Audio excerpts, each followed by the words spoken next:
আসসালামু আলাইকুম, সবার স্বাগতম ইঞ্জু কিচেনে। আজকে আমি আপনাদের সঙ্গে শেয়ার করবো একটি অসাধারণ সবজির রেসিপি। আপনারা বাড়িতে থাকা উপকরণ দিয়ে খুব কম সময়ে এই রেসিপি বানিয়ে নিতে পারেন খুব সহজেই। এতটাই সহজ, তাই ভিডিও না দেখলে একদমই বুঝবেন না। ভিডিওটি অবশ্যই শেষ পর্যন্ত দেখবেন। খেতে এই সবজি এতটাই দুর্দান্ত হয়, তাই বাড়িতে অবশ্যই একবার বানিয়ে দেখবেন। আশা করি ভীষণ ভালো লাগবে। যারা যারা আমার চ্যানেলটা এখনো সাবস্ক্রাইব করেন তারা অবশ্যই সাবস্ক্রাইব করে দেবেন। আজকে আমি এই যে করলা দিয়ে একটু অসাধারণ সবজি বানিয়ে দেবো। যারা যারা খেতে পছন্দ করেন না তারাও এইভাবে বানিয়ে দেখবেন, আশা করি ভীষণ ভালো লাগবে। প্রথমে করলাগুলো আমি কেটে নিয়েছি, এই যে দেখুন গোল গোল করে। যেগুলো একটু বড় টুকরো সেগুলোকে মাঝ বরাবর কেটে নিয়েছি যাতে ভালো মতো সেদ্ধ হয়ে যায়।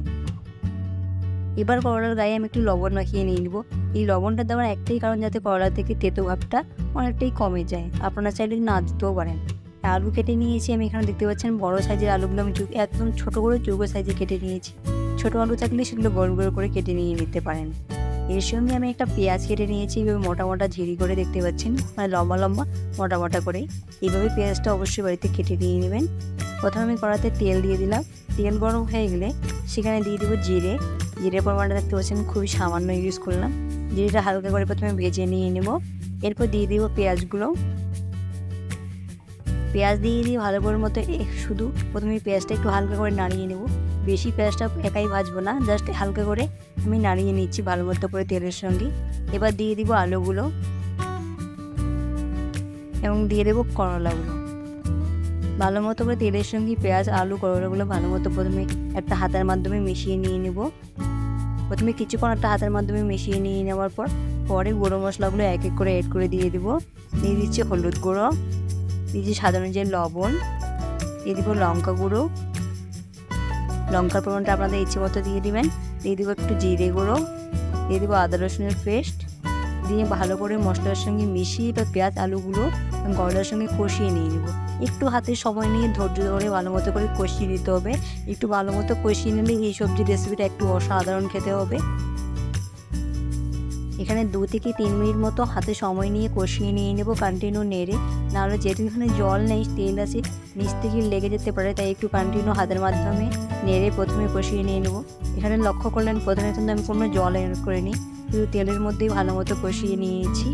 এইভাবে বাড়িতে অবশ্যই একবার ট্রাই করে দেখবেন, আশা করি ভীষণ ভালো লাগবে। এই যে দেখুন 1 মিনিট মতো ভালো মতো আমি এখানে কষিয়ে নিচ্ছি। কিছুক্ষণের মধ্যে দেখুন আমার তেলটা একদম ভালো মতো ছাড়তে শুরু করে দিয়েছি, দেখতেই পাচ্ছেন। এভাবে কন্টিনিউ নেড়ে আমি কষিয়ে নিয়ে নিচ্ছি। একটু কন্টিনিউ নাড়বেন যাতে নিচ থেকে যেন না লেগে যায়। সবজি আমার কষানো হয়ে গেছে, এবার এর মধ্যে অ্যাড করে দিব জল। কষাতে কষাতে অনেকটাই সেদ্ধ হয়েছে, বাকি সেদ্ধটাই জল দেওয়ার ফলে হয়ে যাবে।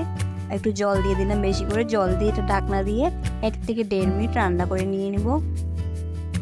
এটা ঢাকনা দিয়ে রান্না করার পর দেখবেন অনেকটাই সেদ্ধ হয়ে গেছে। যদি আপনার সেদ্ধ না হয় তাহলে জলের পরিমাণটা বাড়িয়ে দিবেন।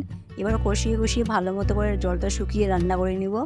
এখানে আমি একটুও ঝোল রাখবো না, তাই জন্য আমি পুরো জলটা শুকিয়ে নিয়ে নেব। আপনারা যদি চান একটু ঝোল রাখতে তাহলে জলটা রাখতেও পারেন আপনাদের পরিমাণ অনুযায়ী। তবে প্রথমে একটু ভালো করে কষিয়ে নিয়ে নেবেন, কষানোর পরে আর একটু জল অ্যাড করে দিয়ে দেবেন। এই জলের সঙ্গে প্রথমে ভালো করে এখন কষিয়ে নিতে হবে। এই পর্যায়ে আমি গ্যাসের ফ্লেমটা হাই রেখেছি। হাই রেখে ভালো মতো জলটা কষিয়ে একদম মশলার সঙ্গে মিশিয়ে জলটা শুকিয়ে নিয়ে নেব। এই যে কন্টিনিউ নেড়ে ভালো মতো করে কষিয়ে নিয়ে নিচ্ছি। এই রেসিপিটা এতটাই সহজ, আপনারা ভিডিও দেখে হয়তো অবশ্যই বুঝতে পারছেন। বাড়িতে অবশ্যই একবার এই রেসিপিটা করে দেখবেন। ছোট থেকে বড়রা ভীষণ পছন্দ করবে এই রেসিপিটা। আপনারা ভাত বা রুটি, পরোটা যে কোনো কিছু দিয়ে এই রেসিপি খুব সহজেই খেয়ে নিতে পারবেন।